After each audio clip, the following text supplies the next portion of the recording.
Blood trickled down Marcus Cole's temple, warm and copper-tasting as it reached the corner of his mouth. The first-class carpet beneath his cheek smelled of industrial cleaner and stale coffee, a scent he would never forget. Officer Jake Sullivan's knee pressed into his spine, crushing the air from his lungs, while his partner Rodriguez wrenched both arms behind his back. The handcuffs bit into his wrists, plastic edges cutting circulation until his fingers went numb. Marcus couldn't breathe, couldn't think. The pain in his left shoulder, the one he'd had surgery on just 3 months ago, screamed white-hot agony up his neck and down his arm. Around him, 147 passengers sat frozen in their seats, phones raised, recording everything. Not one person moved to help. Captain Richard Hayes stood at the cockpit door, arms crossed, watching with the satisfied expression of a man who'd just won an argument. Ashley Brooks, the lead flight attendant, clutched her tablet to her chest, eyes wide but saying nothing. And Bryce Caldwell, the hedge fund VP in the $8,000 suit, leaned against seat 1B with his Stradivarius violin case, smirking. Marcus managed to turn his head just enough to lock eyes with Hayes one final time. The words came out in a whisper, blood bubbling at his lips. "Captain Hayes, my name is Marcus Cole. You will remember this day." Hayes laughed. A short, dismissive bark. "Get him out of here." They dragged Marcus down the aisle, his feet catching on armrests, his shoulders screaming. Passengers pulled their legs back, making room. A child started crying. Someone whispered about calling a lawyer. Most just filmed. What none of them knew, what Hayes and Ashley and Bryce and Sullivan would learn in exactly 3 hours and 14 minutes, was that the man they'd just assaulted owned the $4.2 billion contract keeping Skyward Airlines in the sky. And he was about to pull the plug. If you want to see what happens when the powerless reveal their power, hit subscribe. This is a story about respect, dignity, and the most expensive mistake 5 people ever made. 36 hours earlier, Chicago, the Conrad Hotel. Chicago sat on East Grand Avenue, its glass facade reflecting the late afternoon sun like a wall of fire. Marcus Cole stood at the window of the 42nd floor suite, watching the city stretch toward Lake Michigan. His reflection stared back at him, a 45-year-old black man with close-cropped hair going gray at the temples, wearing a white undershirt and dress pants, exhausted beyond measure. He'd been awake for 36 hours straight. Behind him, spread across the mahogany conference table, lay the evidence of 3 days of negotiations. 12 separate contracts, each representing a piece of the largest logistics merger in Midwest history. Cole Global Logistics, the company he'd built from a single delivery truck 20 years ago, had just absorbed 3 regional competitors for a combined $3.2 billion. The deal would give him control of every major shipping route from Chicago to the Dakotas, from Minneapolis to St. Louis. His phone buzzed. Preston Cole, his younger brother and general counsel. "Tell me you signed." Marcus rubbed his eyes. The suite's air conditioning hummed, too cold for comfort, but he was too tired to adjust it. "All 12. We close in 90 days. "Jesus, Mark. Do you know what this means? You control half the medical supply chain in the central United States. Hospitals, clinics, research facilities, they all run on your trucks now." Marcus walked to the minibar, pulled out a bottle of water. The seal cracked with a satisfying pop. "It means I need to get home to Isaiah before I fall asleep standing up." Preston's voice softened. "How's the shoulder?" Marcus rotated his left arm experimentally. The surgery 3 months ago, after the car accident on I-90 that had nearly killed him, had repaired the torn rotator cuff, but the physical therapy was brutal. He still couldn't lift anything heavier than a briefcase without sharp, stabbing pain. "It's fine. You're lying." I'm functional. That's what matters. Preston sighed, the sound crackling over the phone's speaker. Your flight's at 6:15. United 1847, nonstop to JFK. I booked you first class, seat 1A. Window. You can sleep the whole way. Marcus checked his watch. 4:47 p.m. 90 minutes until departure from O'Hare. Enough time if he left now. Thanks, President. I'll call you when I land. Mark? Yeah? You did it. Dad would be proud. The words hit harder than they should have. Their father, Robert Cole, had died 6 years ago without ever seeing his son's company break $1 billion in revenue. He'd been a postal worker in Montgomery, Alabama for 43 years, delivering mail in neighborhoods that still remembered segregation. Marcus had promised him, on his deathbed, that he'd build something they couldn't ignore. Now, he controlled $14 billion in annual logistics revenue. But he still remembered being 10 years old, standing outside Delmonico's restaurant on Washington Street, watching the hostess turn his family away because they were black. His father had simply nodded, taken Marcus's hand, and walked to the McDonald's 3 blocks over. Never raised his voice, never made a scene. Later that night, Robert Cole had sat his son down in their cramped living room. Marcus, you listening? Yes, sir. People are going to judge you your whole life. They'll see your skin before they see your brain. They'll doubt you before you open your mouth. You understand? Marcus had nodded, not really understanding. So here's what you do. You build something so big, so important, that they can't ignore you. You make yourself impossible to dismiss. Not for revenge, son. For respect. You earn it by being undeniable. Those words had carried Marcus through MIT, through the venture capital rejections, through the 18-hour days building his first warehouse in Newark, through every microaggression, every doubting investor, every colleague who assumed he was the janitor instead of the founder. He'd built something undeniable, and in 36 hours, 5 people were going to learn what that meant. Marcus threw his clothes into his carry-on bag, a battered canvas duffel he'd owned since grad school. He pulled on his favorite traveling outfit, a charcoal gray Loro Piana cashmere hoodie that cost $1,200 but looked like a $15 Walmart special, black joggers, and golden goose sneakers that were deliberately scuffed and worn. To anyone who didn't know high-end fashion, he looked like a college student heading home for laundry. It was a test he ran constantly. If people respected him dressed like this, they respected him. If they didn't, he learned who they really were.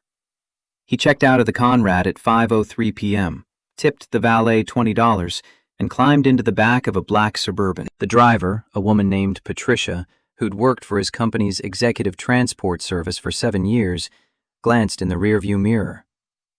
O'Hare, Mr. Cole? Terminal 1, United. She pulled into traffic, heading west toward the Kennedy Expressway.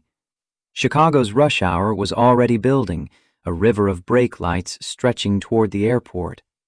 Marcus leaned his head against the window, watching the city blur past. His phone buzzed again. This time, a text from his son. Isaiah, 8:41 p.m. Eastern Standard Time. Dad, when are you coming home? Marcus smiled, despite his exhaustion. Isaiah was 8 years old, whip-smart, and deeply suspicious of business trips that took his father away. His mother, Marcus's ex-wife Jennifer, had custody during the week, but Marcus had every weekend and Wednesday dinner. It was the best arrangement they could manage after the divorce 2 years ago. Marcus, landing at 9 p.m. See you tomorrow after school. Pizza? Isaiah, yay! With extra cheese. Deal. Love you, buddy. Love you too, Dad. Marcus closed his eyes. The car hummed along the highway. He thought about Isaiah's last parent-teacher conference, where the school counselor had pulled him aside. Mr. Cole, Isaiah's asking some difficult questions. About what? About race. About fairness. He came home upset last week because a classmate said he only got into the gifted program because of affirmative action. Marcus's jaw had tightened. What did you tell him?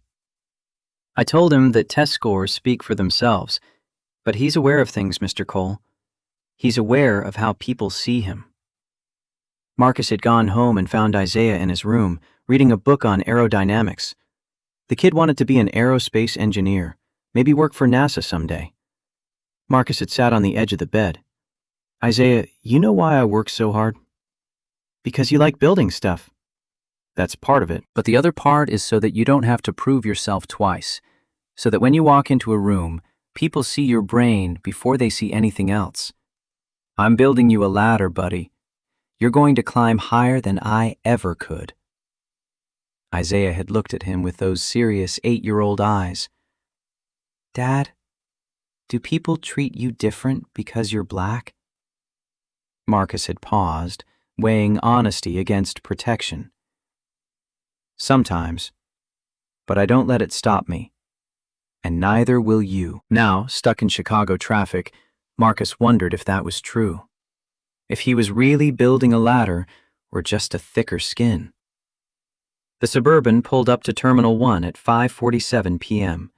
Marcus thanked Patricia, grabbed his duffel, and walked through the automatic doors into O'Hare's chaos. Thousands of travelers swarmed the check-in area, dragging luggage, shouting into phones, hurting children. He headed straight for the TSA pre-check lane. His boarding pass was already on his phone. United 1847, ORD to JFK, departing 6:15 p.m., arriving 9:22 p.m., seat 1A, first class.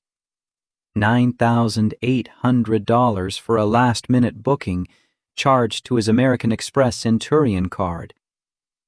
The pre-check line moved quickly until Marcus reached the podium. The TSA agent, a white man in his 50s named Williams, according to his badge, glanced at Marcus, then at his phone screen, then back at Marcus.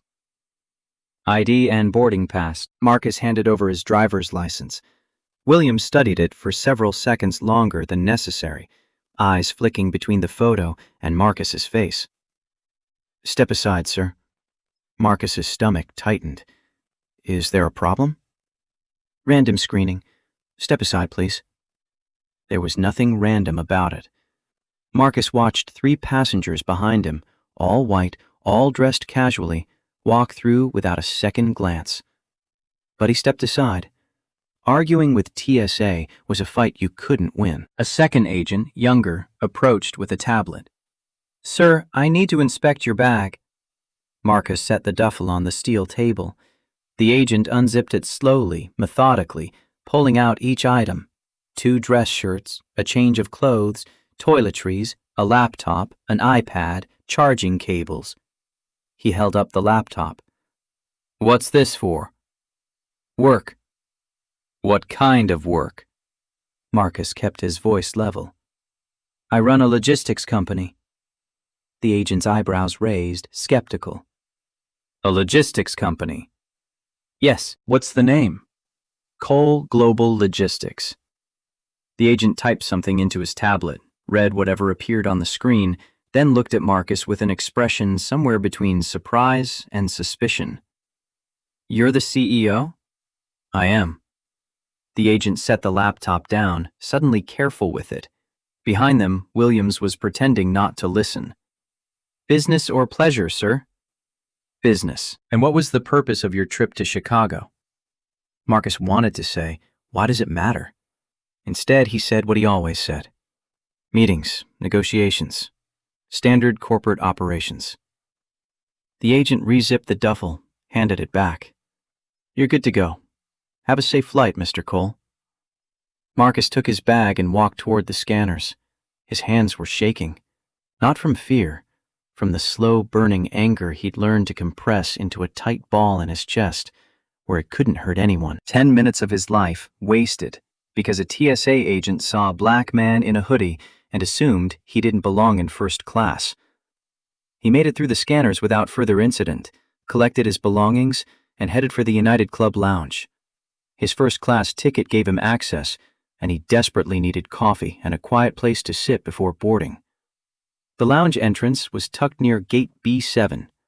Marcus scanned his boarding pass at the reader, and the glass doors slid open. Inside, the space was designed to impress.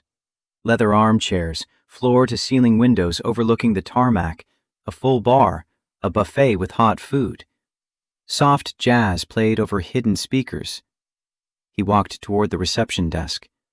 The woman behind it, mid-30s, blonde, wearing the crisp United uniform, looked up from her computer. Her smile was automatic, professional, and completely fake. "Good evening, sir. This lounge is for our premium passengers." Marcus stopped. "I know, I'm flying first class." She glanced at his hoodie, his joggers, his worn sneakers. The smile didn't waver, but her eyes narrowed. "May I see your boarding pass?" He held out his phone. She studied the screen, tilted her head, then called over her shoulder. "Jessica, can you come verify something?" Another woman emerged from a back office, older, 50-something, with a name tag Supervisor. She looked at Marcus's phone, then at Marcus, then back at the phone. "Is there a problem?" Marcus asked, his voice flat. "We just need to verify the pass is legitimate. We've had issues recently with counterfeit credentials." Marcus felt the anger in his chest expand, pressing against his ribs. "You scan it. Right there. It's a QR code. It's in your system." The supervisor scanned it. The computer beeped, confirming the booking. She frowned. "Mr. Cole, I apologize for the inconvenience. We have to be cautious." Behind him, a white man in a wrinkled polo shirt and cargo shorts walked through the doors. Neither woman looked at him twice. He headed straight for the bar, no questions asked. Marcus wanted to say 100 things. He wanted to ask how many white passengers they stopped for verification. He wanted to demand to speak to a manager, file a complaint, make a scene. Instead, he walked to the buffet, grabbed a cup of coffee, and sat in the corner by the windows. He pulled out his iPad and pretended to read emails while his heart hammered in his chest. This was the cost of the test. Every time he dressed down, every time he traveled without the armor of a suit and tie, he paid this price. But he kept doing it because the alternative, always performing wealth, always proving his worth, felt like surrendering. He glanced at his watch. 5:58 p.m. 17 minutes until boarding. The lounge was filling up with business travelers. Men in suits, women in blazers, everyone absorbed in their phones or laptops. Marcus watched them, wondering how many had ever been stopped at a TSA checkpoint for no reason. How many had ever been asked to verify their right to be somewhere? A family entered, white parents, 2 young kids. The kids ran to the buffet, shrieking. The staff smiled indulgently. No one asked for verification. Marcus finished his coffee, checked his watch again.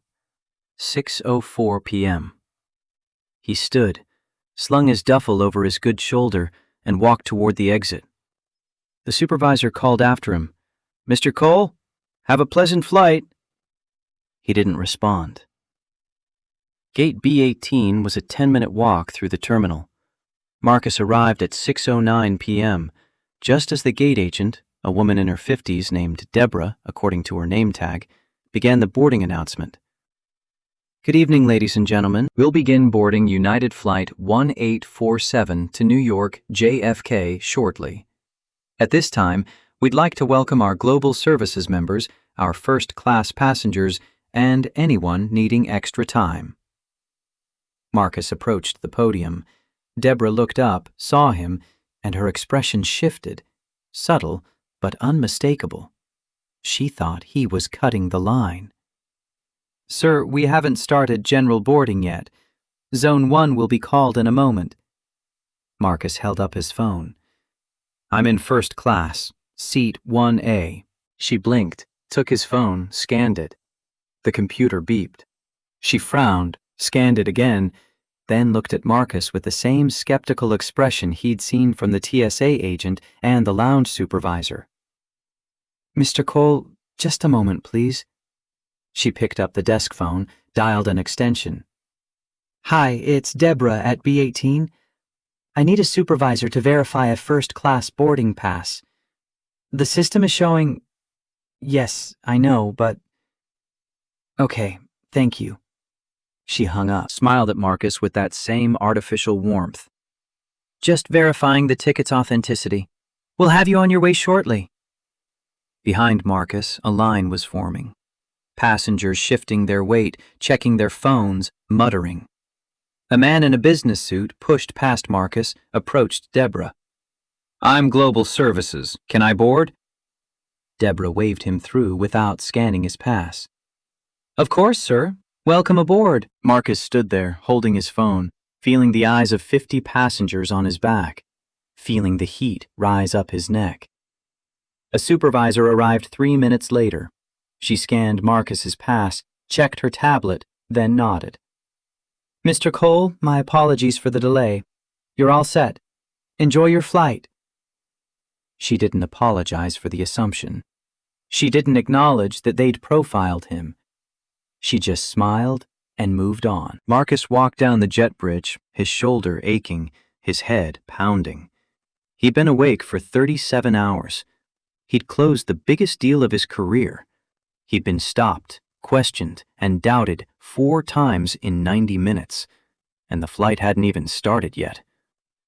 The aircraft was a Boeing 767, configured with first class in the front, economy stretching back. Marcus turned left through the door, stepping onto the plush blue carpet of the premium cabin. The seats were wide, leather, each with its own entertainment system and power outlet. Overhead bins gleamed. The air smelled of leather cleaner and lavender. Seat 1A. Window. Perfect. Marcus moved toward it, ready to collapse, ready to sleep for the next 3 hours. Then Ashley Brooks stepped into the aisle. She was 38 years old, with 15 years of experience as a flight attendant. Her uniform was immaculate. Navy blazer, pressed white shirt, red scarf tied in a perfect knot. Her makeup was flawless. Her smile was sharp. She looked at Marcus, at his hoodie, at his duffel bag, and her smile froze. "Sir, economy boarding is through the next aisle." Marcus stopped. "I'm in first class." Ashley's eyes flicked to the overhead bins, then back to Marcus. "Let me see your boarding pass, please." He held out his phone. She took it, tilted the screen toward the cabin light, studied it for 5 full seconds. Her jaw tightened. "This is first class, sir. It's for full fare passengers. If you're looking for an upgrade because someone at the gate smiled at you, it doesn't work that way." Around them, passengers were boarding, squeezing past, stowing luggage. A woman in seat 2B turned to watch, her expression curious. Marcus kept his voice calm. "I paid full fare, $9,800. I'm in seat 1A. Ashley handed the phone back with 2 fingers, as if it might contaminate her. "Fine, but that bag cannot go in the overhead bin. That bin is reserved for standard luggage, not gym bags." Marcus looked at his duffel. It was small, soft-sided, easily compressible. "It fits. I've flown with this bag in overhead bins 100 times. Ashley's voice rose, just enough for the cabin to hear. "It's an eyesore. Put it under the seat in front of you." Marcus wanted to argue, wanted to ask why the leather briefcase in the bin above 2A was acceptable, but his canvas bag wasn't. Wanted to ask if she questioned every passenger this way, or just the ones who didn't fit her image of first-class travelers. Instead, he shoved the bag under the seat, difficult because 1A was a bulkhead and the space was cramped. It immediately pressed against his legs, stealing the legroom he'd paid nearly $10,000 to have. He sat down, buckled his seatbelt, put on his noise-canceling headphones, closed his eyes. The ordeal was over. Except it wasn't. 5 minutes later, a heavy thud against his shoulder jolted Marcus awake. He slid the headphones down. A man stood in the aisle, glaring at him. He was tall, maybe 6'2", with slicked back blonde hair and a jawline that looked carved from marble. He wore a navy suit that screamed bespoke tailoring, probably $8,000 easily. His shoes were Italian leather, polished to a mirror shine. In his hands, he carried a hard-shell case the size of a small child. "You're in my spot." Marcus blinked, still half asleep. "Excuse me?" The man didn't look at Marcus. He looked at Ashley, who had materialized behind him like a summoned assistant. "Ashley, why is there someone in 1A? I always book 1A and 1B. You know this. I need the space for my instrument." Ashley's entire demeanor changed. Her voice softened, syrupy and apologetic. "Mr. Caldwell, I am so sorry. There must have been a mix-up at the gate. Let me handle this." Marcus looked between them. The man, Caldwell, set the case on seat 1B along with 2 garment bags. Then he finally looked at Marcus. His lip curled. "Look at him. He looks like he crawled out of a dumpster. Does he even have shoes on? God, the smell." Marcus was wearing clean shoes. He'd showered 90 minutes ago. He smelled like hotel soap and exhaustion. But Caldwell wasn't reacting to reality. He was reacting to his own assumptions. Ashley tapped Marcus on the shoulder, hard, with her knuckles. "Sir, Mr. Caldwell is a Diamond Medallion member with Skyward Alliance. He books these 2 seats monthly for his comfort and his instrument. We need you to move." Marcus felt the anger in his chest crack open, hot and sharp. "I have a confirmed ticket. I paid for this seat. I'm not moving." Caldwell laughed, a short, barking sound that made Marcus's hands curl into fists. "You paid with what? EBT card?" Several passengers nearby chuckled. Marcus heard them. Quiet, nervous laughter from people who wanted to distance themselves from the conflict, but couldn't look away. Marcus kept his voice level. "I paid with an American Express Centurion card." Caldwell's face flushed red. He turned to Ashley. "Get the captain, now. I'm not flying with this disruption next to me. It's a security risk. Look at him. He's probably on drugs." Ashley nodded, her movements brisk and efficient. "Right away, Mr. Caldwell. I won't let your flight be ruined." She marched toward the cockpit, her heels clicking on the floor. Marcus sat frozen, his pulse hammering in his ears. Around him, the cabin had gone silent. Everyone was watching. In seat 3A, a woman with dark hair and glasses had pulled out her phone. She held it low, angled toward Marcus, filming. Her name was Dr. Sarah Williams. She was a research physician, 42 years old, flying home to New York after a medical conference in Chicago. And she'd seen enough. The cockpit door opened. Captain Richard Hayes stepped out. He was 58 years old, with silver hair and 4 gold stripes on his shoulders. His face was weathered, his posture military straight. He'd been flying for Skyward Airlines for 26 years, and before that he'd spent 12 years in the Air Force. He carried his authority like a weapon. Ashley whispered urgently in his ear, pointing at Marcus. Hayes's expression hardened. He walked to seat 1A, looming over Marcus like a statue. "Sir," his voice was command, not conversation. "I need you to grab your things and step off the aircraft." Marcus removed his headphones slowly. He kept his hands visible, resting on his knees. He'd learned this from his father. When authority confronts you, don't give them an excuse. "Why?" Hayes's eyes narrowed. "We have an overbooking situation. Mr. Caldwell has priority status. We have a seat for you in row 34, middle seat. We'll issue a voucher for the fare difference." It was a lie. A clumsy, obvious lie. There was no overbooking. Marcus had a confirmed seat. This was about one thing. Hayes believed Caldwell over Marcus. "I don't want a voucher. I'm not moving for a violin. I have a confirmed ticket.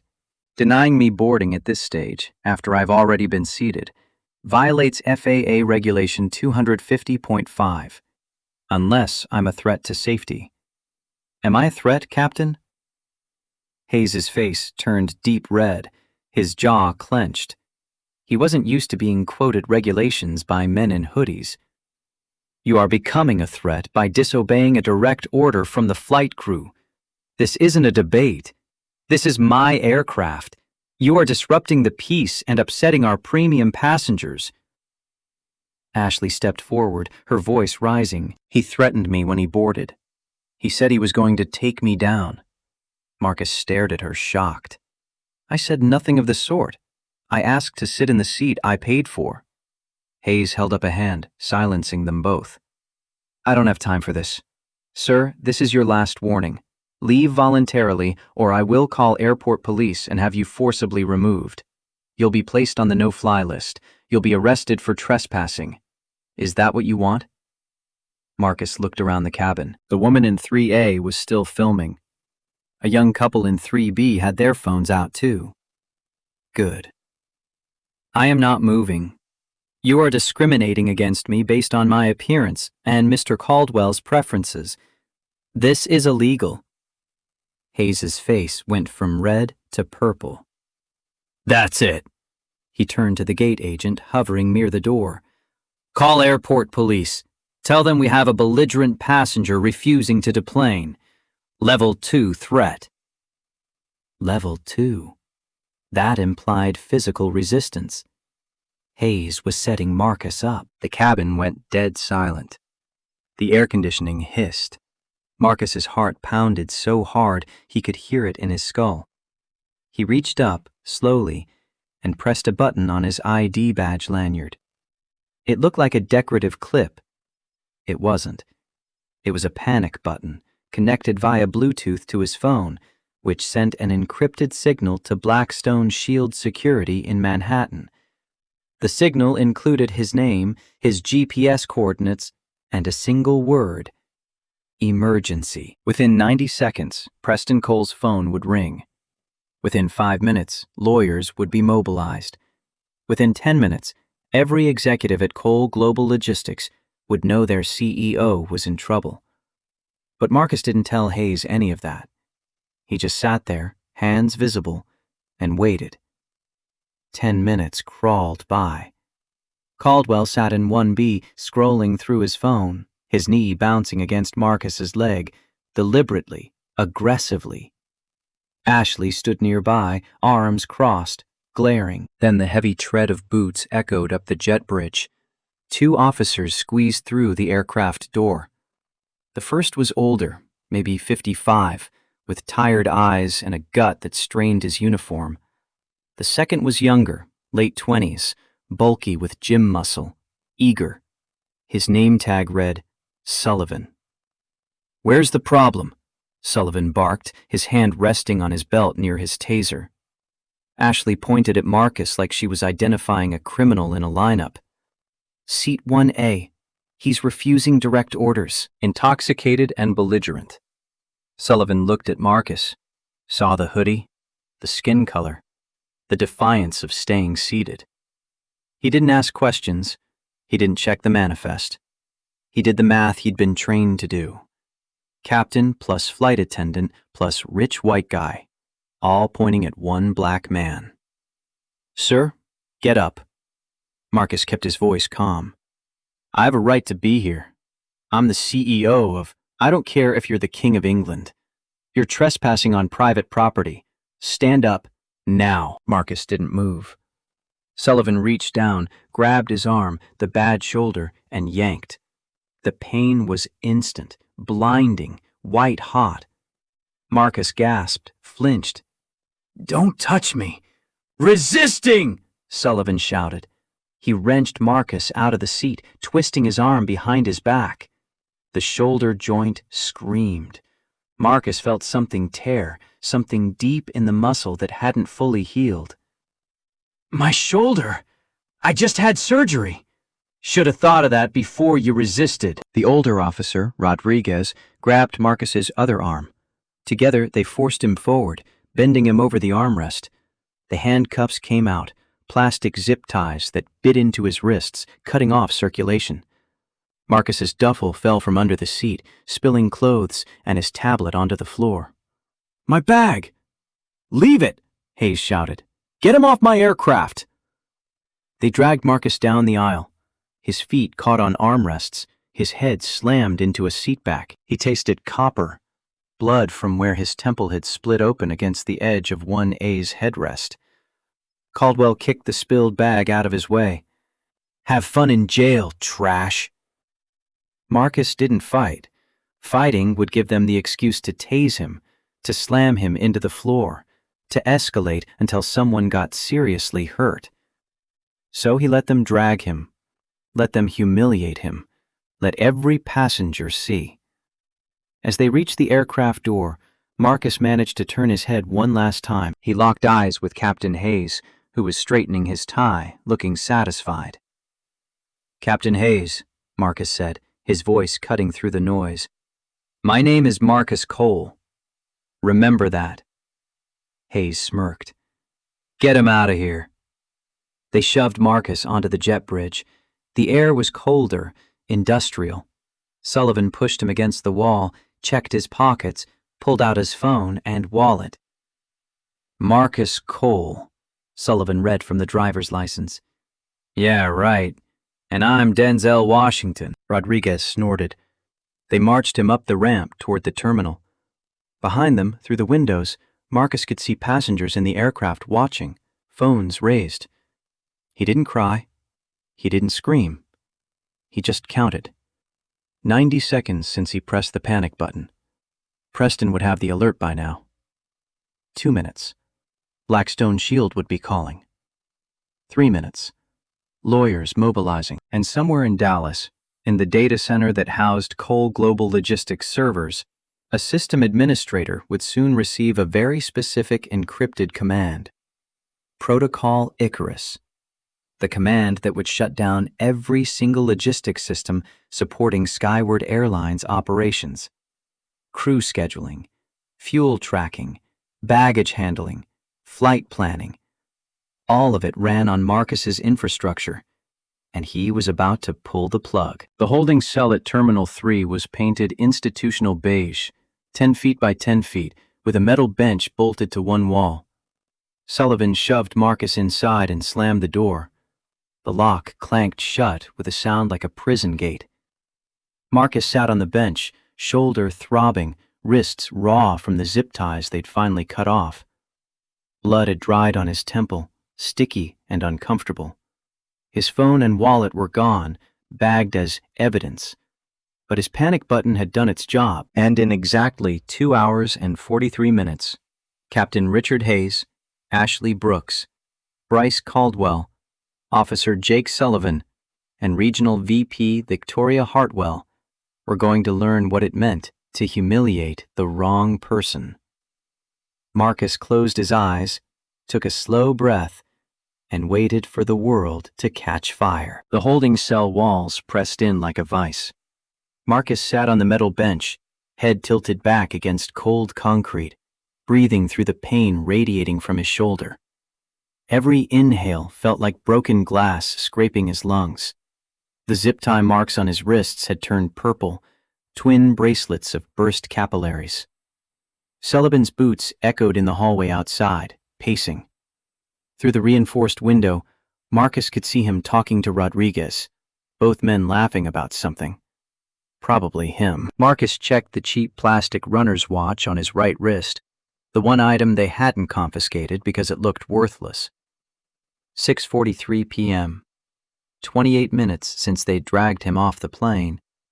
26 minutes since he'd activated the panic button.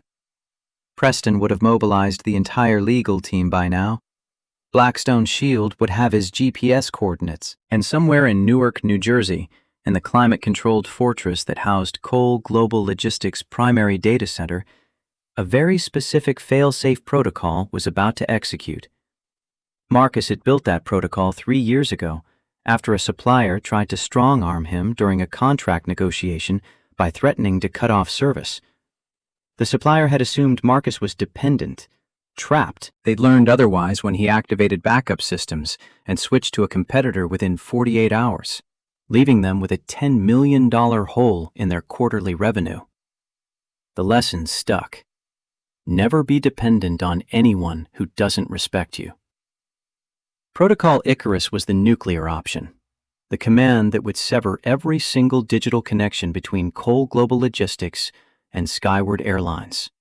No warning, no grace period, just instant, total shutdown. And the beauty of it, the part that made Marcus's ribs ache with dark satisfaction, was that Skyward had no backup.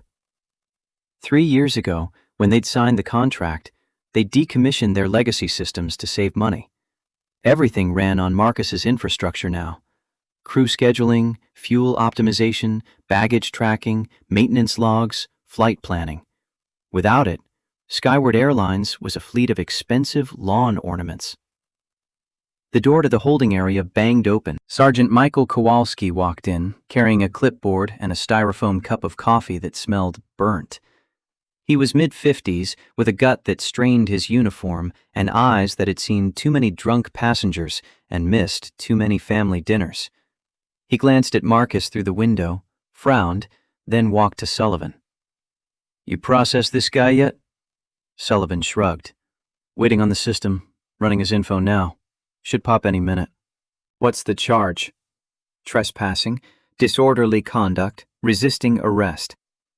Kowalski sipped his coffee, winced at the taste.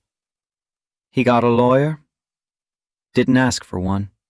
Didn't say much at all, actually. Just kept repeating his name like it meant something.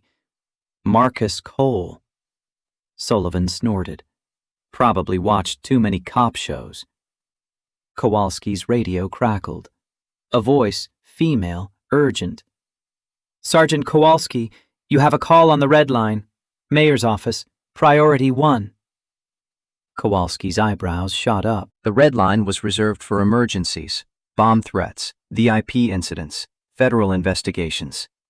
He hadn't heard it ring in 3 years. He walked to the desk phone, lifted the receiver.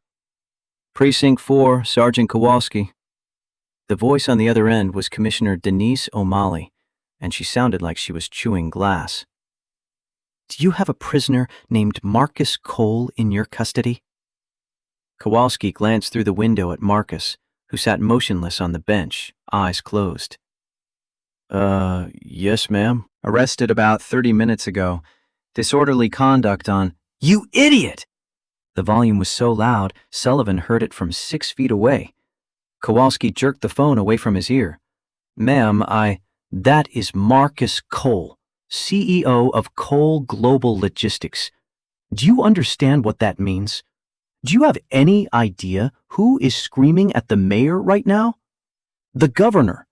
Because Marcus Cole handles the supply chain for every major hospital in the tri-state area. Medical supplies, pharmaceuticals, emergency equipment. If he decides to stop deliveries, people die." Kowalski's face drained of color. He looked at Marcus again, the hoodie, the joggers, the blood drying on his temple, and felt his stomach drop through the floor. "Commissioner, we didn't know." "Get down there, uncuff him, apologize, grovel if you have to, and pray to God he doesn't sue this department into bankruptcy before I can fire everyone involved. Do you understand me?" "Yes, ma'am." The line went dead. Kowalski set the phone down with a hand that trembled. He turned to Sullivan, who was eating a donut by the water cooler, oblivious. "Sullivan, what did you do?" Sullivan looked up, confused. "What?" Kowalski's voice dropped to a whisper, the kind of whisper that precedes catastrophe. "Who did you arrest?" Before Sullivan could answer, the precinct's front doors crashed open. 3 men in dark suits stormed in, moving with the precision of former military. Behind them strode a 4th man, tall, black, early 50s, wearing a charcoal suit that cost more than Kowalski's car. Preston Cole. His briefcase gleamed like a weapon. His expression could have cut steel. He marched straight to the desk and slammed a court order onto the surface with a sound like a gunshot.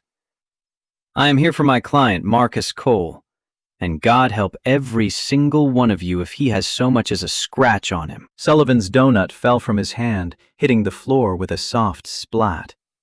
Rodriguez stepped back, suddenly interested in the wall. Kowalski scrambled for the cell keys, dropping them twice before his shaking fingers found the right one. He ran to the holding area, threw the door open.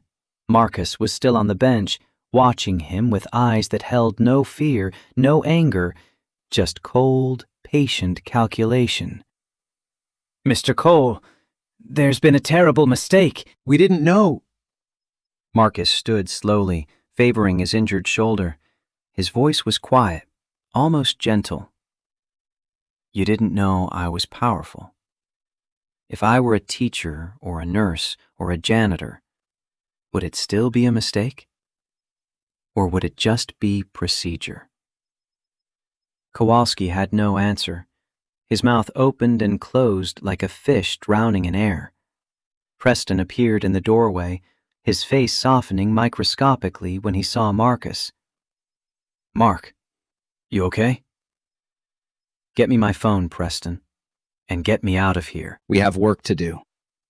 They walked through the precinct like kings through conquered territory. Sullivan pressed himself against the wall, suddenly small.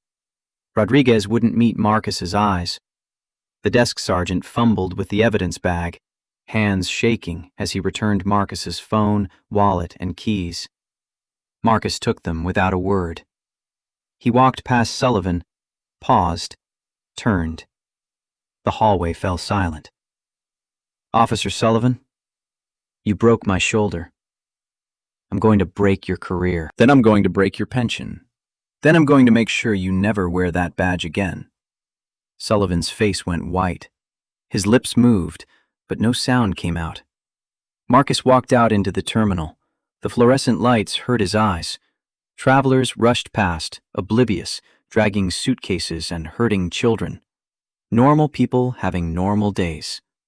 His phone buzzed the moment he powered it on. 47 missed calls, 63 text messages, emails flooding in faster than the screen could display them. He opened the encrypted messaging app. One message from Timothy Wright, his CTO at Cole Global Logistics. "Tim. Boss, got your emergency signal. Blackstone confirmed your location. Are you safe?" Marcus typed with his good hand. "Marcus. Safe. Execute protocol Icarus. Authorization code November 7 Alpha." 3 dots appeared, disappeared, appeared again. "Tim. Mark, that will ground 847 aircraft. Skyward will be completely paralyzed. Are you absolutely certain?" Marcus looked back through the glass doors at the precinct. Sullivan was sitting at a desk, head in his hands. Kowalski was on the phone, probably with his union rep. "Marcus, do it. And call the board. Emergency meeting in 2 hours. We're terminating the Skyward contract. Clause 14B. Tim, executing now. I'm sorry this happened to you." Marcus pocketed his phone. Preston was waiting by a black Suburban, flanked by the 3 Blackstone security contractors. One of them held the door open. "Where to?" Preston asked. "Hospital? I saw the blood. Your shoulder." "Later. Right now, take me back to the gate. I have something to say." Preston's eyes widened. "Mark, the flight's probably in the air by now." Marcus checked his watch. 6:51 p.m.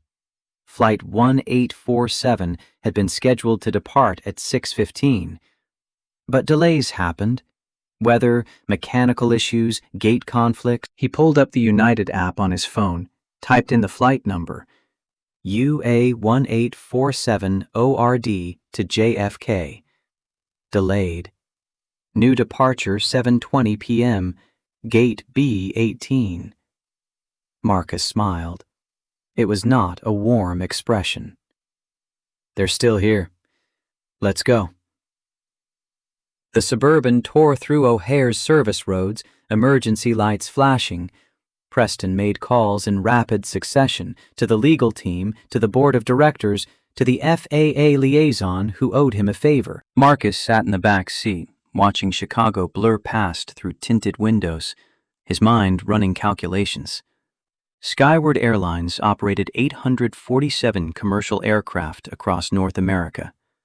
At any given moment, roughly 300 were in the air, carrying 35,000 passengers. Another 200 were boarding or preparing for departure. The rest were being serviced, cleaned, repositioned. Every single one relied on Cole Global's infrastructure. In exactly 4 minutes, Timothy Wright would press a button in Newark that would sever those connections. No shutdown sequence, no warning, just instant termination. Crew scheduling systems would lock out, leaving pilots and flight attendants unable to access their rosters. Fuel optimization algorithms would crash, stranding planes without refueling data. Baggage handling would go dark, orphaning millions of suitcases. Maintenance logs would vanish, grounding aircraft that couldn't prove they were airworthy. And the Federal Aviation Administration, watching all this unfold on their monitoring systems, would have no choice but to issue an emergency grounding order. Marcus had spent 3 years building Skyward's dependence. Now he was going to collapse it in 3 minutes. Meanwhile, 36,000 feet over Lake Michigan, something was happening on Flight 1847. Dr. Sarah Williams sat in seat 3A, her phone in her lap, watching the video she'd recorded. The footage was shaky but clear, Marcus being questioned by Ashley, Caldwell's sneering comments, Hayes's ultimatum, Sullivan's violence. The moment when Marcus's head hit the armrest and blood appeared. She'd filmed all of it. Now she opened TikTok, uploaded the video, and typed a caption. United Airlines assaults peaceful black passenger for a violin. He paid $9,800 for first class. They dragged him off bloody because a rich white man wanted his seat. Hashtag boycott United. Hashtag flying while black. Hashtag justice for Marcus Cole. She hit post, added hashtags, tagged every civil rights organization she could think of. Then she put her phone in airplane mode and prayed it would matter. At 6:54 p.m., the video had 300 views. At 6:58 p.m., it had 8,000. At 7:02 p.m., civil rights activist DeAndre Johnson, 8 million followers, saw it in his feed, watched it twice, and retweeted it with a single word. Unacceptable. The algorithm woke up. The internet, that vast, sleeping dragon, opened one eye and saw blood in the water. At 7:06 p.m., the video had 250,000 views. At 7:09 p.m., it was trending number 3 nationally. At 7:12 p.m., Skyward Airlines' corporate communications team in Dallas noticed the spike and started drafting a crisis response. At 7:13 p.m., Timothy Wright pressed the button. In the Newark data center, servers hummed in their climate-controlled fortress. Row after row of black metal towers, blinking with green LEDs, processing billions of transactions per second. The entire operation ran on redundant power, backup generators, fail-safe protocols. Timothy sat at his workstation, staring at the command prompt. Execute Protocol Icarus? His finger hovered over the Y key. 20 years of enterprise IT experience screamed at him to double-check, to run a simulation, to verify there wasn't a mistake. But Marcus Cole didn't make mistakes, and Protocol Icarus existed for exactly this scenario. Timothy pressed Y. A progress bar appeared. 0%, 15%, 47%, 83%. 100%. Protocol Icarus executed. All Skyward Airlines connections terminated. Contract 91-Alpha void as of 19/13/22 Eastern Standard Time. On the monitors above Timothy's desk, A map of North America filled with blue dots, each one representing a skyward aircraft connected to Cole Global's systems. The dots began disappearing, not flickering, not fading, just vanishing, as if someone had turned off the lights one by one. JFK went dark. Lax, O'Hare, Atlanta, Phoenix, Seattle, Dallas. 60 seconds later, the map was blank. 847 aircraft isolated. At Skyward Airlines headquarters in Dallas, CEO Raymond Mitchell was pouring his second scotch of the evening. The office was oak-paneled, floor-to-ceiling windows overlooking the city, walls covered with photos of him shaking hands with politicians and celebrities. He'd just finished reading the quarterly earnings report. Revenue up 11%, stock climbing, board satisfied. Life was good. His computer screen flickered. He glanced at it, frowned. The screen was black except for a single line of white text. Access denied. Contract terminated under Clause 14B. Contact vendor, Cole Global Logistics. Raymond stared at it, confused. He clicked his mouse. Nothing. He hit refresh. Nothing. He reached for his desk phone to call IT. Before he could lift the receiver, his door flew open. Brenda Cooper, VP of Operations, stumbled in. Her face was the color of old paper. "Raymond, the boards. Look at the boards." He followed her to the operations center, a massive room 3 floors below, filled with monitors displaying real-time flight data. 50 analysts worked around the clock, tracking every aircraft, every delay, every weather pattern. Right now, the room was pandemonium. Analysts shouted into phones, supervisors sprinted between workstations. The main screen, a 50-foot display showing the Skyward network, was showing errors faster than the system could render them. Crew roster. Access. Denied. Fuel tracking. Offline. Baggage system. Disconnected. Maintenance logs. Unavailable. Flight planning. Error 404. Raymond grabbed the nearest analyst. "What the hell is happening?" The analyst, a young man named Derek, whose hands were shaking, turned his screen around. "Sir, it's not a crash, it's a lockout. Every system provided by Cole Global just went dark. It's like they pulled a plug." Raymond felt ice water flood his veins. Cole Global. Marcus Cole. Get him on the phone. Now. Brenda was already dialing. The phone rang, and rang, and rang. A voice answered, not Marcus, but a professional, detached assistant. "Cole Global Logistics, how may I direct your call?" "This is Raymond Mitchell, CEO of Skyward Airlines. I need to speak to Marcus Cole immediately. It's an emergency." A pause, the sound of typing. "I'm sorry, Mr. Mitchell. Mr. Cole is unavailable at this time. If you'd like to leave a message, I can." "Unavailable? Your systems just took down my entire airline. We have 300 planes in the air. Do you understand what that means?" Another pause. When the assistant spoke again, her voice was colder. "Mr. Mitchell, I've been instructed to direct all Skyward inquiries to our General Counsel, Preston Cole. Would you like his office number?" "I have his goddamn number. I need to talk to Marcus."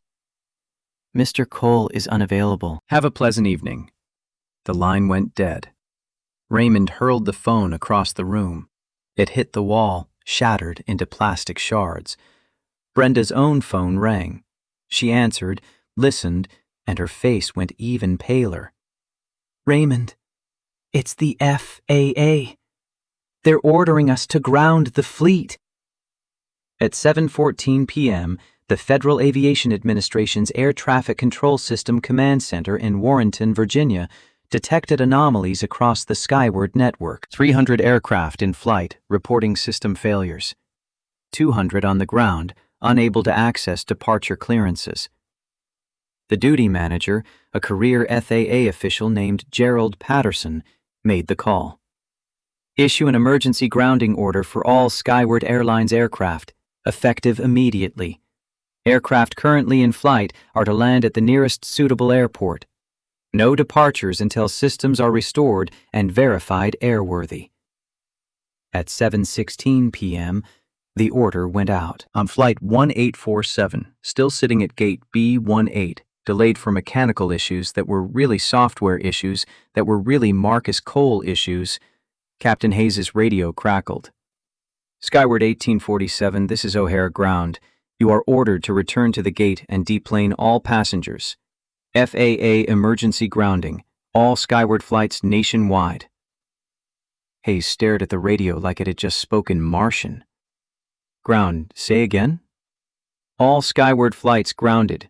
Return to gate. No exceptions. Hayes looked at his first officer, who was frantically pressing buttons on the flight management computer that wouldn't respond.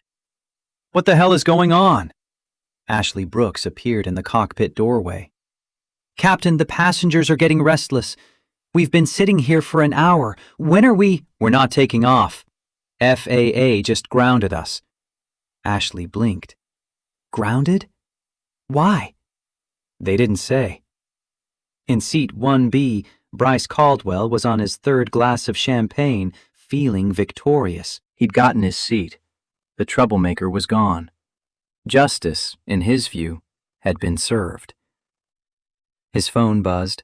A text from his assistant. Claire, Mr. Caldwell, urgent. The video is trending. You need to see this.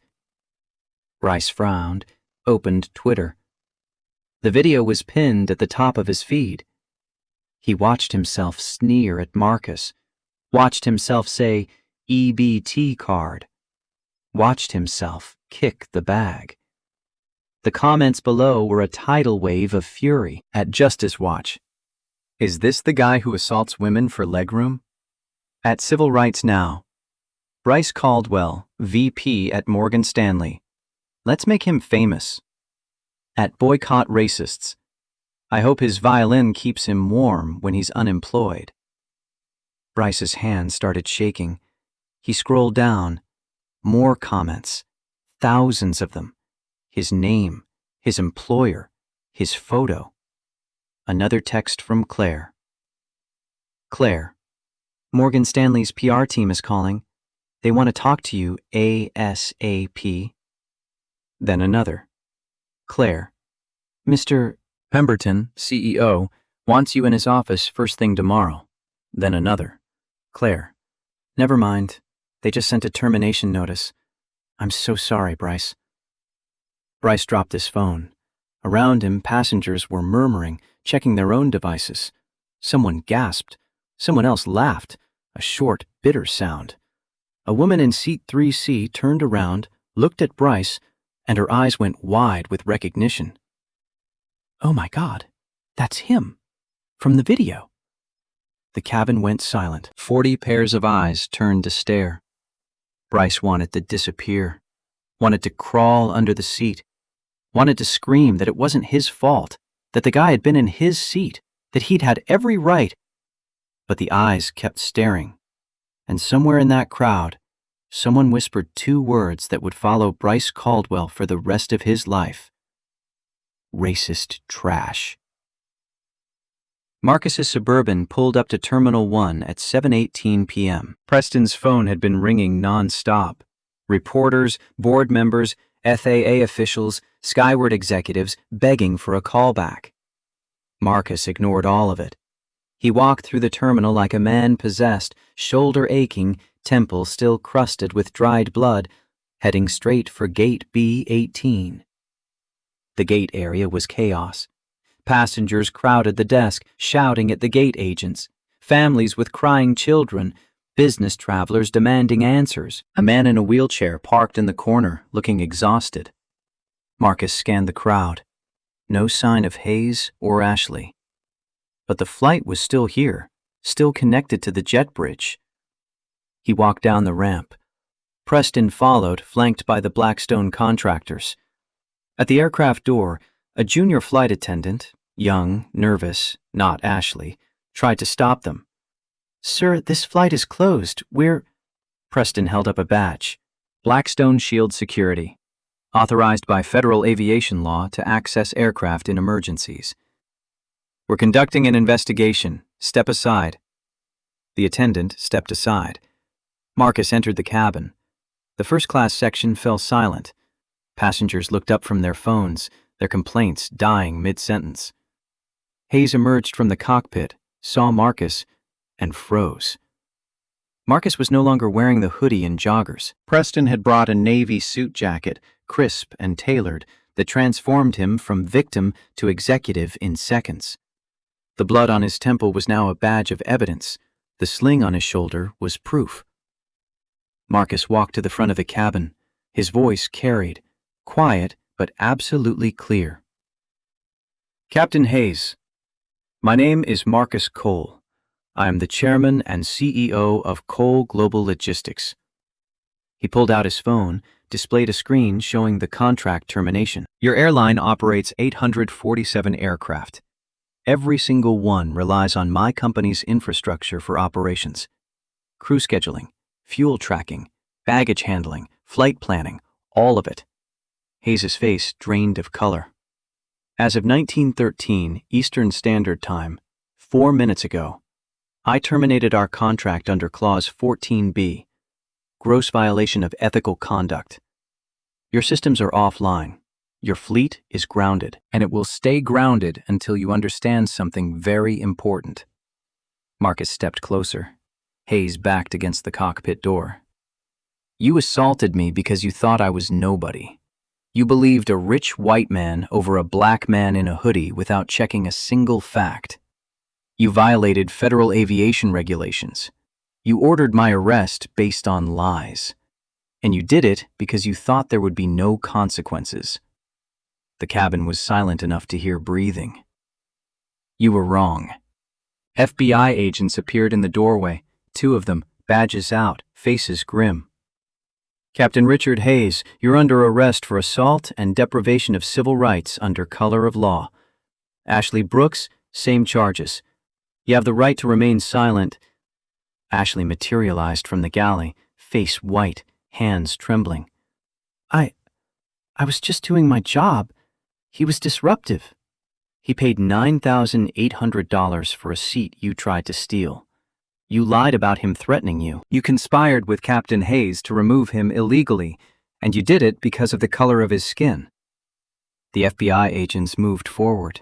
Hayes raised his hands, defeated. Ashley started crying. Marcus turned to the cabin. Ladies and gentlemen, I apologize for this disruption. This flight will not be departing tonight. Skyward Airlines will provide accommodations and rebooking. If you have complaints, I suggest you direct them to Captain Hayes and his crew. He walked off the aircraft. Behind him, passengers erupted, some in applause, some in anger, all filming. Bryce Caldwell sat frozen in seat 1B, violin case clutched to his chest, as Marcus walked past without a glance. Outside the aircraft, news cameras were already setting up. Someone had tipped off the local stations. Marcus saw the lights, the reporters shouting questions, the crowd gathering. Preston touched his arm. Mark, we should go. You need medical attention, and the board meeting starts in 40 minutes. Marcus nodded. They walked through the terminal, cameras flashing, questions flying. Mr. Cole, is it true you shut down the entire airline? Will you reinstate service? Are you suing Skyward? Was this about race? Marcus stopped, turned to face the cameras. The terminal fell silent. When he spoke, his voice was steady, exhausted, and absolutely certain.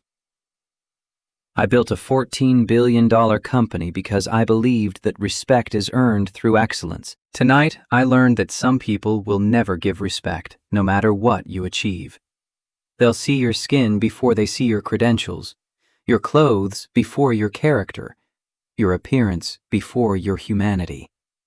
He paused, let the cameras catch the blood on his temple. I didn't shut down Skyward Airlines for revenge.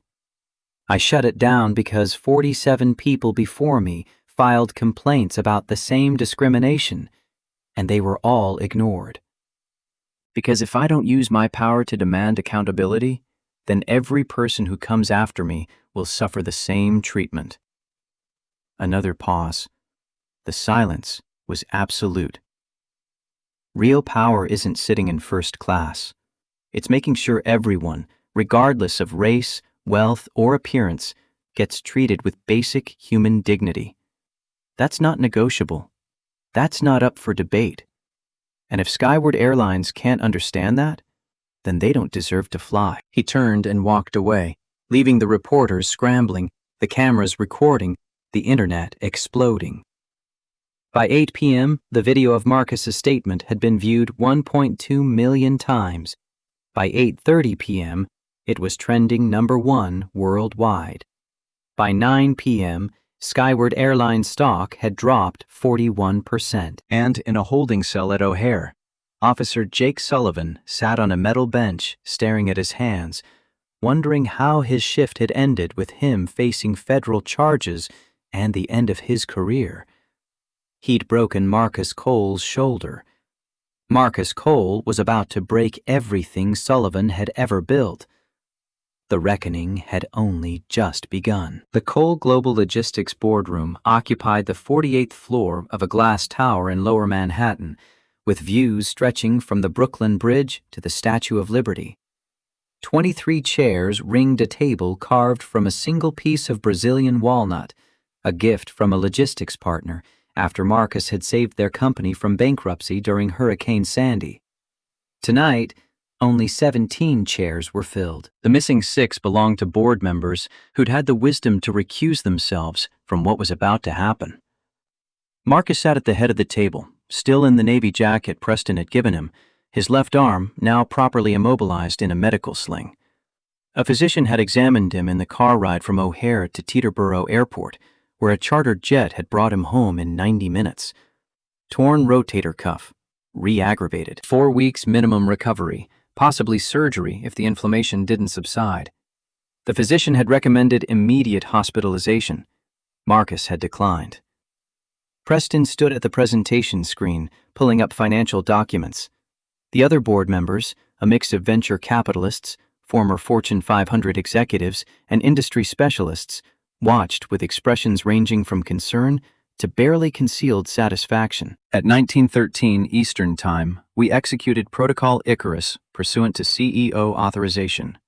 Contract 91 Alpha with Skyward Airlines has been terminated under Clause 14B, gross violation of ethical conduct and reputational harm to vendor.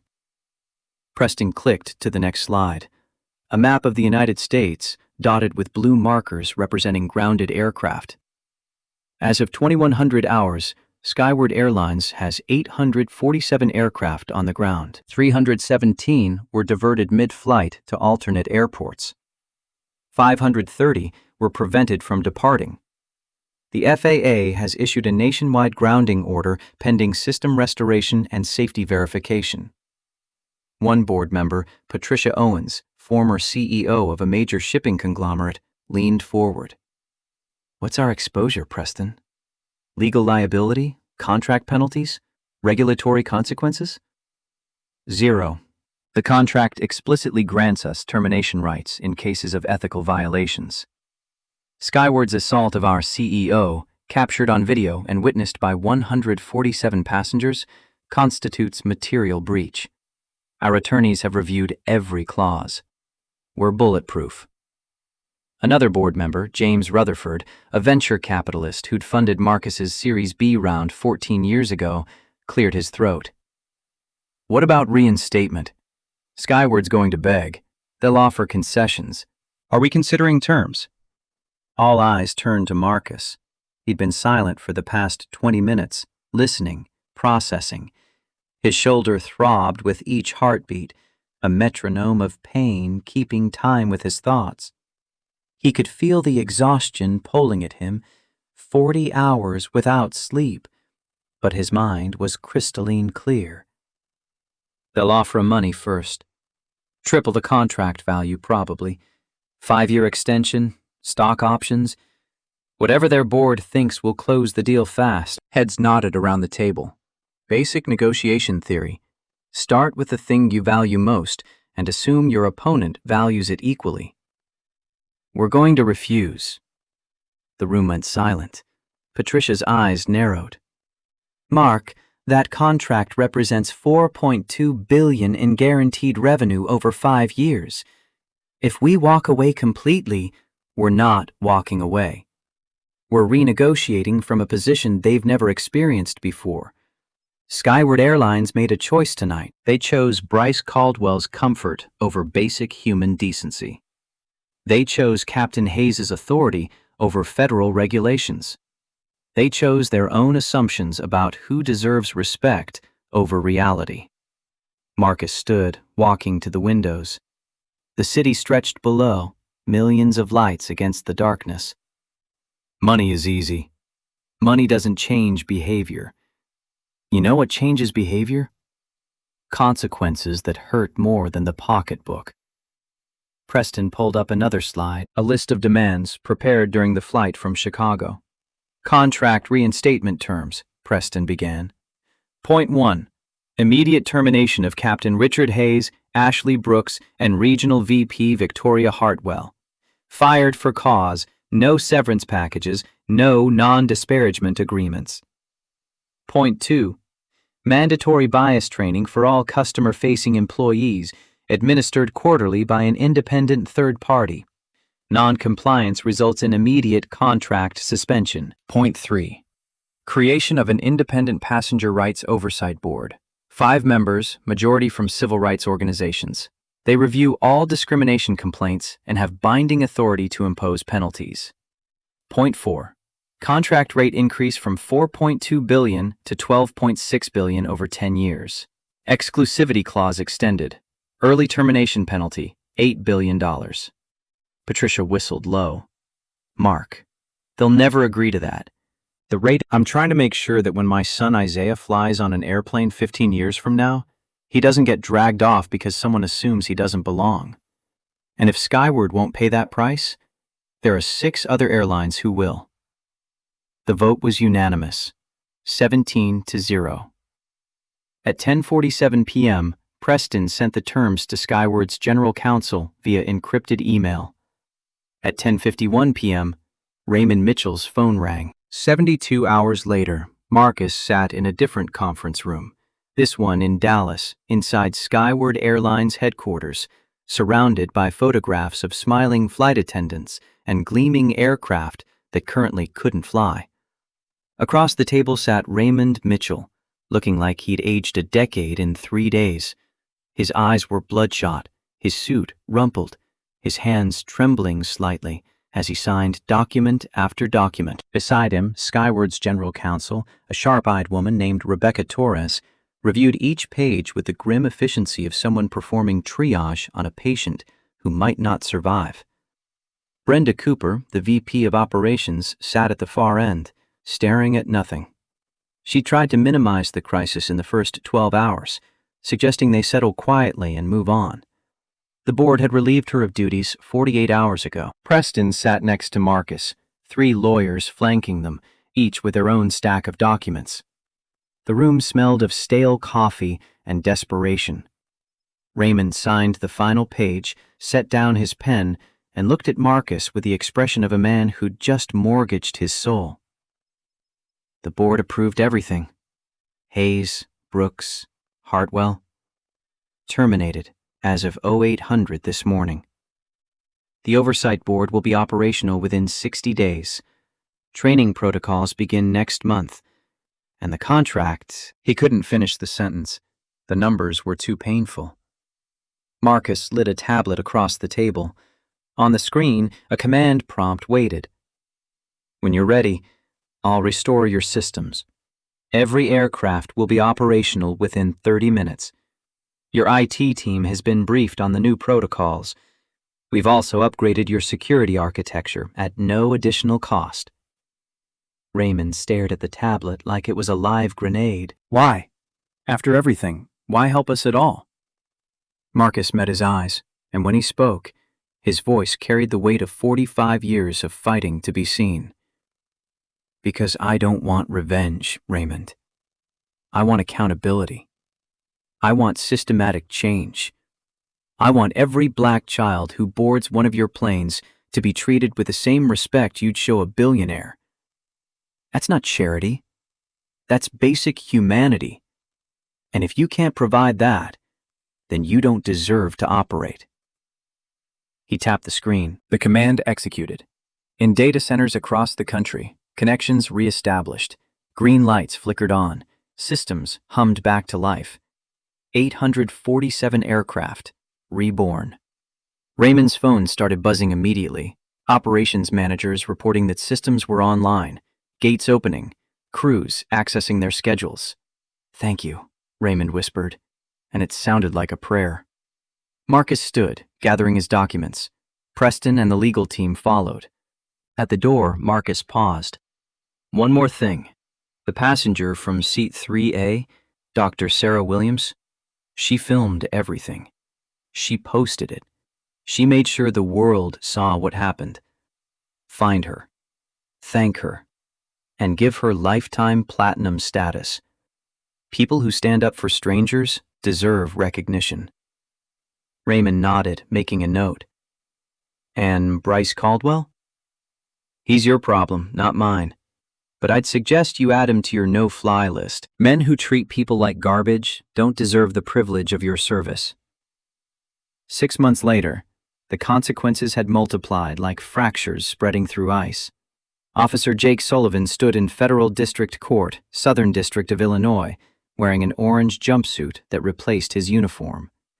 His lawyer, a public defender named Gary Morrison, who looked as exhausted as Sullivan felt, sat beside him, reviewing notes for the sentencing hearing. The jury had deliberated for 97 minutes before returning guilty verdicts on all counts: aggravated assault, deprivation of civil rights under color of law, filing a false police report. The prosecution had presented the body cam footage, passenger testimony, medical records documenting Marcus's re-injured shoulder. Sullivan's own partner, Rodriguez, had testified against him.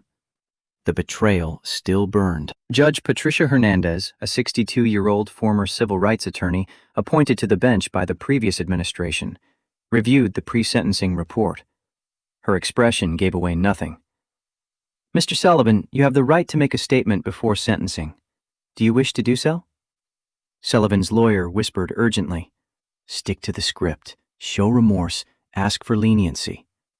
Sullivan stood. His wife had filed for divorce 3 months ago, taking their 2 children to her parents' house in Wisconsin. His pension was frozen, subject to civil forfeiture if the conviction stood. His house was in foreclosure. His friends from the force had stopped returning his calls the moment the video went viral. He was already destroyed. The only question was, how thoroughly?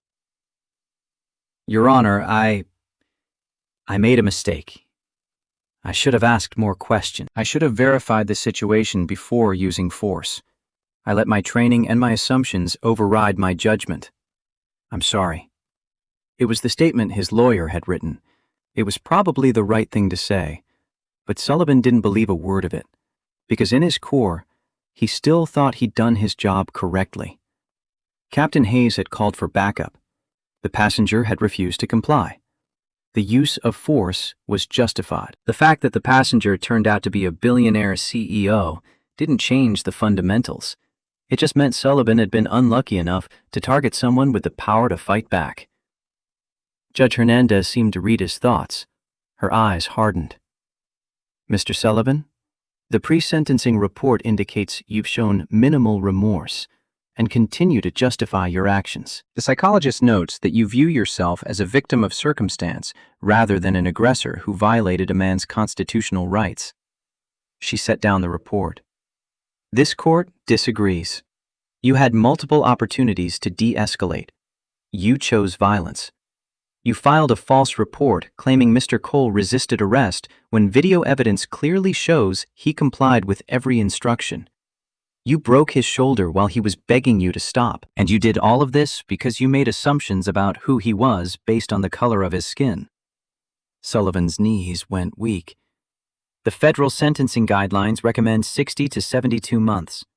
However, given the egregious nature of your conduct, your lack of genuine remorse, and the need to send a clear message that civil rights violations will not be tolerated, this court sentences you to 96 months in federal prison, followed by 3 years supervised release. 8 years. Sullivan heard his lawyer arguing for appeal, heard his own voice making sounds of protest, but it all seemed to come from very far away. Additionally, this court orders forfeiture of your pension pursuant to federal civil asset forfeiture statutes. You are permanently barred from employment in law enforcement or any position requiring a security clearance. This court is adjourned. The gavel fell like an executioner's axe. They led Sullivan out in chains. In the gallery, he saw Marcus Cole sitting in the back row, watching silently. Their eyes met for 1 second. Victim and perpetrator, CEO and prisoner. And Sullivan understood that this was what justice looked like when the powerless revealed their power. 3 rows ahead of Marcus, a journalist from the Chicago Tribune scribbled notes. The headline would run the next morning. Airport officer gets 8 years for assault of logistics CEO. Judge cites lack of remorse. Sullivan disappeared through the door to the holding cells. His lawyer filed the appeal paperwork that afternoon. It would be denied 18 months later. Ashley Brooks's trial happened 3 weeks after Sullivan's sentencing. The charges were different: conspiracy to violate civil rights, filing false statements, assault. But the outcome was similarly devastating. She sat in the defendant's chair, wearing a gray suit her mother had bought her, since she'd sold most of her professional wardrobe to pay legal fees. Her husband David had divorced her 4 months ago, filing papers the same week the video hit 10 million views. He'd won primary custody of their 2 children after submitting evidence of Ashley's history of racist comments at home. The prosecution called Dr. Sarah Williams as their star witness. She walked through the video frame by frame, narrating Ashley's escalating hostility, her false accusation that Marcus had threatened her, her collaboration with Hayes to manufacture a pretext for removal. In your professional medical opinion, Dr. Williams, was Mr. Cole intoxicated or impaired in any way? Absolutely not. He was exhausted, certainly, but his speech was clear, his movements coordinated, his responses appropriate. Ashley Brooks lied to justify an unjust action. The defense tried to argue that Ashley had been following standard airline protocol, deferring to the captain's judgment, protecting passenger safety. The prosecution countered with 47 complaints. 47 documented instances over 8 years where passengers, 43 of them people of color, had reported discrimination by Ashley Brooks. Complaints about being questioned more aggressively than white passengers, about being denied upgrades that were given to others, about being watched suspiciously, searched excessively, doubted constantly. Every single complaint had been dismissed by Regional VP Victoria Hartwell as unsubstantiated or customer service issues. The jury saw the pattern. They saw Ashley's text messages to colleagues recovered from her phone. These people think they can just buy first class and belong there. They saw her social media posts, scrubbed but archived. Entitled passengers are ruining air travel. They deliberated for 6 hours. Guilty on all counts. Ashley wept as the verdict was read. Her mother wept in the gallery. Her former colleagues from Skyward, the ones who'd testified against her to save their own careers, looked away.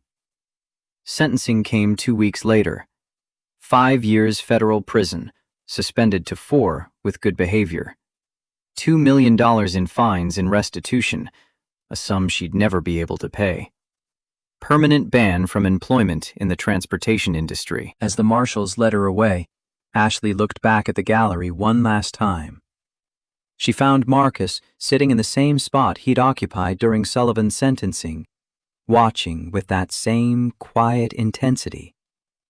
She wanted to scream at him, to tell him that she'd just been doing her job, that he'd been dressed inappropriately, that Bryce Caldwell was a valued customer, that it wasn't personal. But the words died in her throat because somewhere, in the deepest part of her consciousness, she knew the truth. It had always been personal.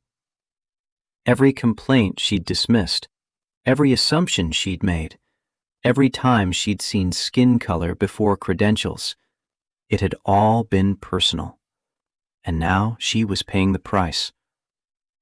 2 months after Ashley's sentencing, Marcus received an email from Victoria Hartwell. He almost deleted it automatically. His assistant filtered most communications from anyone connected to the Skyward incident. But something about the subject line made him pause. Not an excuse, just an explanation. He opened it. The email was long, handwritten rather than typed, scanned and attached as a PDF. The handwriting was shaky, uneven. Mr. Cole, I'm writing from Alderson Federal Prison Camp in West Virginia, where I'm serving 18 months for obstruction of justice. My lawyers told me not to contact you. My family told me to stay silent. But I owe you an explanation, even if you don't want it. For 15 years, I ran the Complaint Resolution Department for Skyward's Central Region. In that time, I personally reviewed and dismissed 347 discrimination complaints. Not just the 47 that were connected to your case, 347.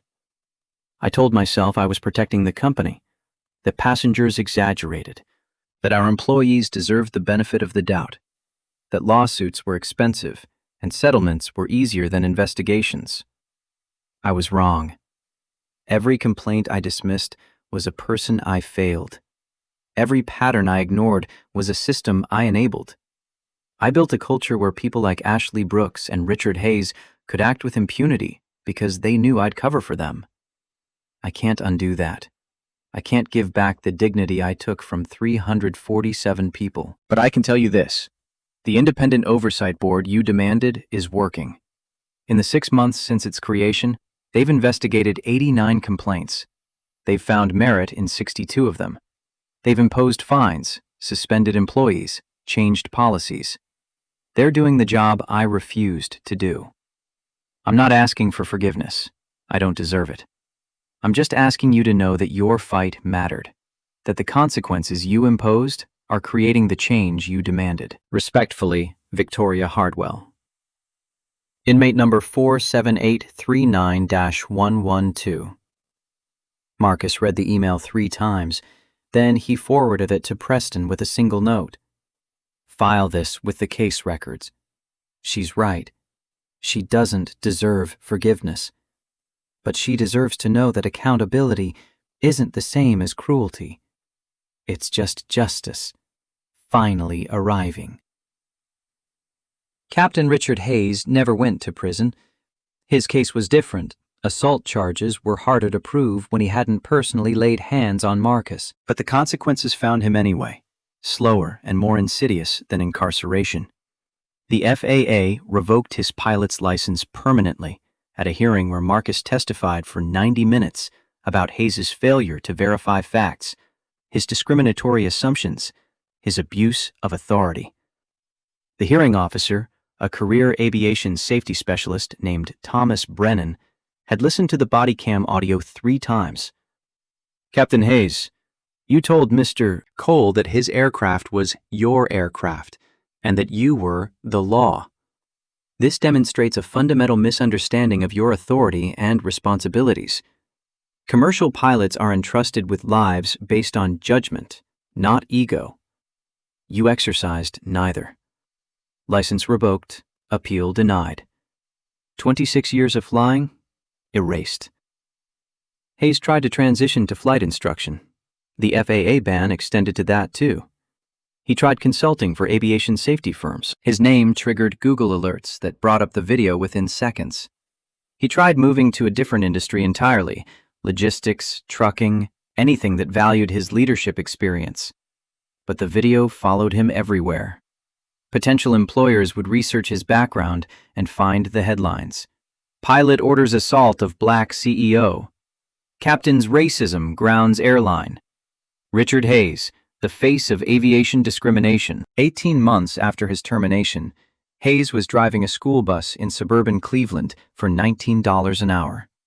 His wife had left him after their daughter, estranged for a decade after a fight about her biracial boyfriend, called to say she'd seen the video and finally understood why she'd cut her father out of her life. Hayes lived alone in a studio apartment, commuting to the bus depot each morning at 5:30 a.m., picking up children who sometimes recognized him from the internet and whispered to their friends. He traded the cockpit of a 767 for the driver's seat of a Bluebird school bus, and every time he looked in the rearview mirror, he saw the life he'd destroyed with his own arrogance. Bryce Caldwell's descent was faster and more public. Morgan Stanley terminated him via press release within 48 hours of the video going viral. The statement was clinical, brutal. Morgan Stanley has zero tolerance for behavior that violates our values of respect and inclusion. Bryce Caldwell is no longer affiliated with our firm in any capacity. His wife, a hedge fund manager at a competing firm, filed for divorce the same week, citing irreconcilable differences and attaching the video as evidence of character issues affecting her own professional reputation. She won primary custody of their 2 children, a decision the judge upheld after reviewing Bryce's social media history and finding a pattern of entitled, dismissive behavior. The civil lawsuit Marcus filed sought $12 million in damages. Bryce's lawyers tried to argue that he'd simply been defending his contractual right to seats 1A and 1B, that his comments were heat-of-the-moment frustration, that he'd been influenced by Ashley and Hayes. The jury watched the video, watched Bryce kick Marcus's bag while he was being dragged away, bloody and in handcuffs, watched him smirk and say, "Have fun in jail, trash." They awarded Marcus $15 million, $3 million more than requested, with a note from the foreman. This verdict is meant to send a message that wealth does not grant immunity from basic human decency. Bryce declared bankruptcy 6 months later. His Stradivarius violins sold at auction for $3.8 million, well below market value because the sale was rushed and desperate. His Hampton house went into foreclosure. His Upper West Side condo sold at a loss. His children's private school tuition went unpaid, forcing them to transfer to public school. 2 years after the incident, a journalist from New York Magazine tracked Bryce down for a "Where Are They Now" feature. She found him in Newark, New Jersey, sharing a 2-bedroom apartment with his younger brother, working as an insurance claims adjuster for $48,000 a year. The journalist asked if he'd learned anything. Bryce's answer would become the most quoted line from the article. "I learned that the world doesn't care about your resume when there's video of you being a monster. I had everything: money, status, respect. I lost it all because I couldn't show basic kindness to a stranger. That's not injustice. That's just karma." The article ran with the headline, "The Violin Case That Cost Everything." Marcus never read it. 24 months after the incident, the changes rippled beyond Skyward Airlines. The Department of Transportation's Civil Rights Division, pressured by congressional hearings where Marcus had testified, issued new nationwide guidelines for airline passenger removals. The Cole Protocol, as it became known informally, required documentation of specific safety threats before any passenger could be involuntarily removed from an aircraft. Incompletes based on passenger discomfort or crew discretion without supporting evidence were banned. 14 major airlines adopted Skyward's Independent Oversight Board model. Discrimination complaints across the industry dropped 68% in the first year. Not because discrimination stopped, but because the fear of consequences changed behavior. The Air Passenger Dignity Act, introduced by Congressman David Wu of California and co-sponsored by 47 other representatives, passed the House 347 to 72 and the Senate 78 to 18. President signed it into law in a Rose Garden ceremony where Marcus was invited but declined to attend, sending instead a statement. "This isn't about me. This is about the 47 people whose complaints were ignored, and the millions who fly every day deserving to be treated with respect." The law established federal civil penalties for discriminatory passenger removals, created a passenger bill of rights enforced by the DOT, and mandated annual bias training for all airline employees. Violations carried fines up to $500,000 per incident. Aviation industry publications ran features analyzing the financial impact. Bloomberg calculated that Skyward Airlines' settlement with Marcus combined with system upgrade costs and increased oversight expenses, had cost the company $1.4 billion over 2 years. But passenger satisfaction scores among Black travelers had increased 54%. Customer retention had improved. Stock price, after the initial crash, had recovered to within 8% of pre-incident levels. The headline on the Wall Street Journal analysis was blunt: treating people with respect. Expensive, but profitable. Marcus read that article. He even smiled. On a cold Tuesday morning in February, 2 years and 3 months after the incident, Marcus stood at gate B-18 at O'Hare International Airport, waiting to board United Flight 1847 to New York. He was dressed the same way he'd been that night: charcoal hoodie, black joggers, worn sneakers. The test repeated. The gate agent, a young black woman named Tamara Washington, looked up from her screen, recognized him instantly, and her eyes went wide. Mr. Cole, welcome. We've upgraded you to Polaris Suite 1A. Thank you, but I'd like to stay in my original seat, 34B. Tamara blinked, confused but professional. Of course, sir.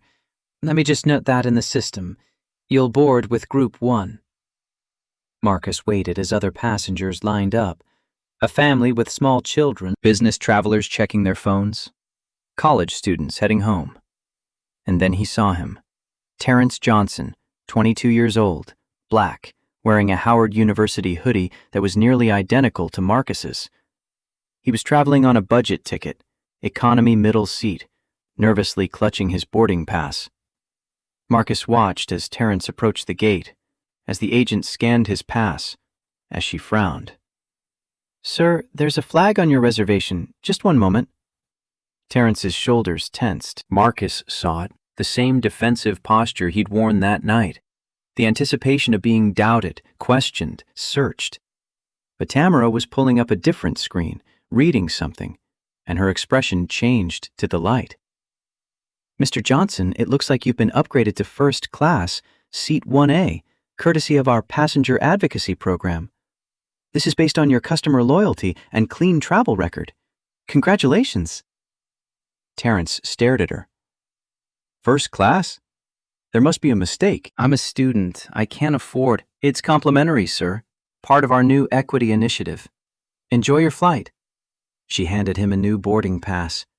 Terrence looked at it like it might evaporate. Marcus stepped forward. "Terrence?" The young man turned, startled. "My name is Marcus Cole. I work in logistics. Where are you headed?" "New York, sir. I have an internship interview with NASA's Goddard Space Flight Center. Aerospace engineering." Marcus smiled. NASA. Just like Isaiah wanted. A flight attendant, not Ashley, who was in prison, but a middle-aged woman named Gloria, who'd been through the mandatory bias training, smiled warmly. "Welcome aboard, Mr. Johnson. May I offer you a beverage before departure?" Marcus continued to the back, to seat 34B, squished between a businessman and a college student. The seat was cramped, the legroom minimal, the view non-existent. But as the aircraft pushed back from the gate, as the engines spooled up and the wheels left the ground, Marcus Cole felt more powerful than he'd ever felt in first class. Because dignity wasn't about the seat you sat in. It was about making sure everyone got treated like they deserved to be there. And that, finally, was happening.